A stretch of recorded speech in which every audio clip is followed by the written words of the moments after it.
시스템도 뭐 전년 동기 대비 영업이익이 무려 144%나 급증을 했어요.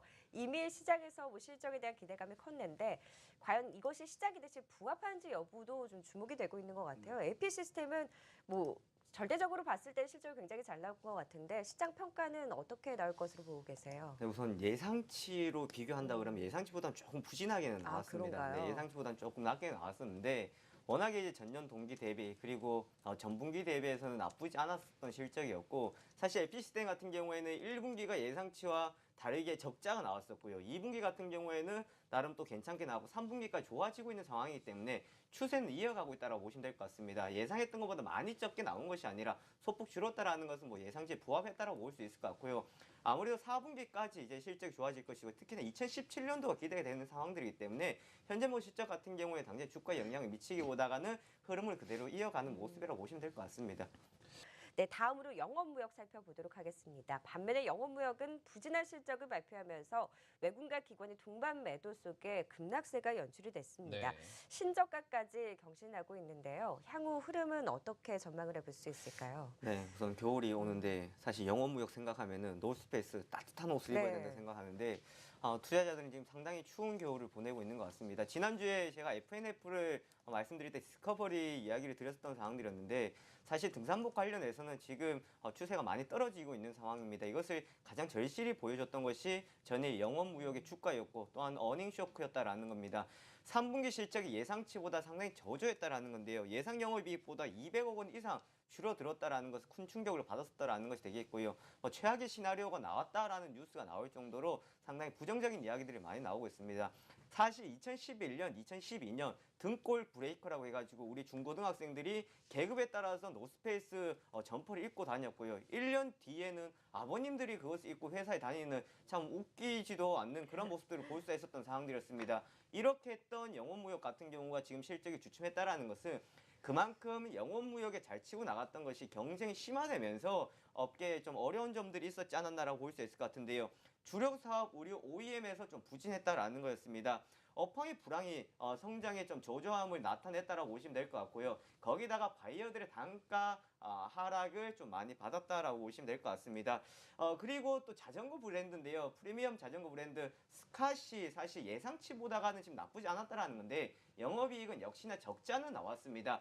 하지만 이번에 삼천리 자전거 실적 발표를 한 거를 보더라도 그렇게 좋다라는 걸 볼 수 없었던 것만큼 프리미엄 자전거 브랜드 과연 시장에서 얼마만큼 더 성장할 수 있을지라는 것은 여전히 물음표를 우리가 붙일 수 있을 것 같습니다. 그렇기 때문에 현재의 불황성 같은 경우에는요. 너스페이스의 좀 업황이 약화되어 있는 상황들이고 그리고 경쟁이 심화되어 있는 상황들이기 때문에 기관들 외국인들의 지금 매도가 나오는 상황들 주가는 많이 떨어졌다고 할 수는 있겠습니다. 하지만 이것은 조금 더 우리가 좀 보수적으로 접근하시는 거 좋을 것 같고요. 단기적인 반등이 나온다고 하더라도 추세를 돌려 세워놓기에는 단기간 좀 힘든 상황도 되겠고 최근 시장이 조금 이제 반등이 나오는 시점에서 좀 시장과 역행했던 흐름들을 보여줬다라는 것은 그만큼 좀 보수적인 접근 의견들을 드리고 싶습니다.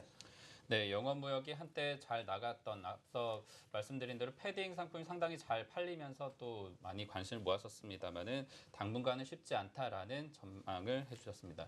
네. 자, 다음으로 네이버 살펴보도록 하겠습니다. 3분기 양호한 실적을 발표했고 다만 향후의 성장률이 둔화될 수 있을 것이다. 라는 좀 우려가 나오면서 사실 80만 원 선을 깨고 내려갔다가 어제장 다시금 수급이 유입되면서 80만 원을 회복을 했습니다. 향후 전망은 좀 어떻게 분석을 해봐야 될까요? 네, 우선 100만 원을 지금 목표가가 나오면서 기대를 했었던 상황들이었는데 3분기 호실적이 나오고 난 뒤에 오히려 주가는 하락세로 나타나면서 좀 의아해 하셨던 투자자분들이 많으셨을 겁니다. 우선은 차익 물량들이 나타났다고 보시면 될 것 같고요. 3분기 매출액이 예상치만큼 1조 원을 돌파했다라는 건 상당히 긍정적으로 볼 수 있었던 것 같습니다. 하지만 여기에 좀 영향을 준 것은 단기적인 차익 물량도 있었겠고요. 거기다 업황의 성장성 둔하다라는 건데요. 페이스북이 호실적을 발표를 했음에도 불구하고 그날 주가가 이제 하락을 했었던 상황들이었습니다. 그만큼 앞으로에 대한 성장성 둔화에 대한 우려들이 좀 불거지면서 같은 이제 네이버 같은 경우에도 좀 영향을 받지 않았나라고 해석을 해볼 수 있을 것 같고요.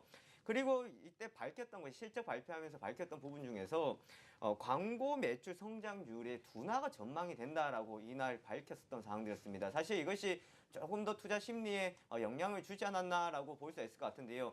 네이버 같은 경우에 광고가 좀 둔화가 된다 그러면은 실제 영향은 좀 타격이 불가피하다라고 볼 수 있었던 영향을 보시면 되겠습니다. 하지만 스노우를 통한 가치가 있기 때문에 하방 압력에 대해서 어느 정도 방어를 할 수 있을 것이다라는 이야기들이 나오고 있습니다.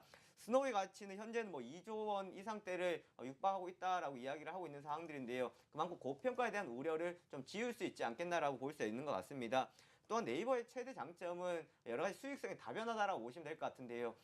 라인이나 또한 광고, 포털, 그리고 지금 모바일 쪽까지 많이 진출해 있는 상황이 되겠고요. 최근 네이버를 보시면은 광고가 새롭게 나온 것들이 좀 눈에 띄는 것을 볼 수 있을 것 같습니다. 배너 광고들이 많이 나왔다라는 것을 볼 수 있는데요. 그만큼 광고 쪽에 어떻게 본다 그러면 좀 더 많이 진출했다고 볼 수 있을 것 같습니다. 과연 이 부분이 수익성이 얼마만큼 연결될지 우리가 보셔야 될 것 같고요. 또한 수익성이 다변화가 있기 때문에 향후적으로는 좀 긍정적일 수는 있겠습니다. 하지만 현재로서는 조금 지지부진한 답답한 박스권 흐름들이 나오지 않을까라고 한번 예상해 볼 수 있을 것 같습니다. 네, 네이버가 성장 전략을 다시 짜고 있습니다. 쇼핑뿐 아니라 광고 전략도 스노우를 통한 다음 주가 상승을 기대할 만한 종목이다라고 보면 되겠고요. 네, 마지막으로 브리지텍까지 살펴보도록 하죠. 이 음성인식 시장이 확산됨에 따라서 주목을 받고 있는 종목인데요. 갤럭시 시리즈 신작에 탑재될 가능성이 높다라는 또 분석이 나오고 있어요. 어떻게 바라봐야 될까요? 브리지텍 삼성발로 좀 움직였다고 보시면 될 것 네. 같은데요. 갤럭시 이제 차기 모델에 음성인식, 인공지능 탑재에 대한 기대감이 나타나면서 어제 좀 큰 폭의 상승세 보였다가 막판에는 차익 물량들이 나오면서 좀 윗꼬리를 많이 달고 내려오는 모습들을 보여줬었던 상황들이었습니다. 거기다가 삼성전자는 사물인터넷 가전에 음성인식 도입을 계획하고 있다라는 것 계속해서 밝혔던 만큼 사물인터넷도 사실 음성인식이 들어가야만이 좀 더 앞으로 편리하다라는 건데요. 하지만 우리가 아셔야 될 것이 단기간에는 힘들다라는 이야기들이 많이 나오고 있는 상황들입니다. 그래서 좀 시간은 걸리겠지만 음성인식을 통한 좀 편리한 사용을 필요로 한다라는 것을 보시면 될 것 같고요. 음성인식 시장 규모도 역시나 커지고 있는 상황들입니다. 하지만 브리지텍 같은 경우는 자체적인 사업도 성장성이 계속해서 나오고 있는 상황이고 거기다가 무차입 경영과 배당에 대한 매력도 있는 상황 때문에 플러스 알파적으로 보시는 부분이 좋을 것 같습니다. 네, 브리지텍까지 짚어봤습니다. 마지막으로 오늘장 전략 짚어보도록 하겠습니다. 같아요. 네. 김영철 대표님 좀 어떤 전략이 유효할까요? 역시나 여전히 불확실성에 이제 저가 매수 팽팽히 맞서고 있는 상황이라 보시면 될 것 같은데요.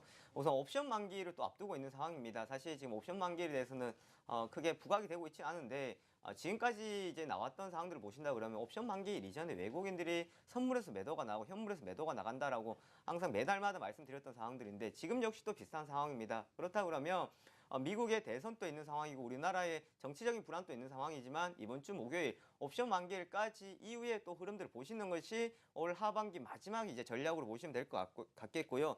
확실한 이제 언더슈팅 구간이다라는 것은 누누이 말씀드렸다시피 지금은 뭐 상승한다라는 것이 아니라 제자리로 회복을 시켜 놓는 되돌림 현상이라고 보시면 될 것 같습니다. 그만큼 매물대가 많이 없었던 상황들이었기 때문에 오히려 좀 빠르게 반등이 나오고 난 뒤에 이후에 미국 대선 지나고 난다 그러면 역시나 또다시 금리에 대한 이야기들이 나올 수 있을 것 같습니다. 그러면 이것을 가지고 부정적으로 생각하기보다는 역시나 실적 중심으로 다시 보고 가는 것이 좋겠다라는 거 똑같은 의견이라고 말씀드리고 싶은데요.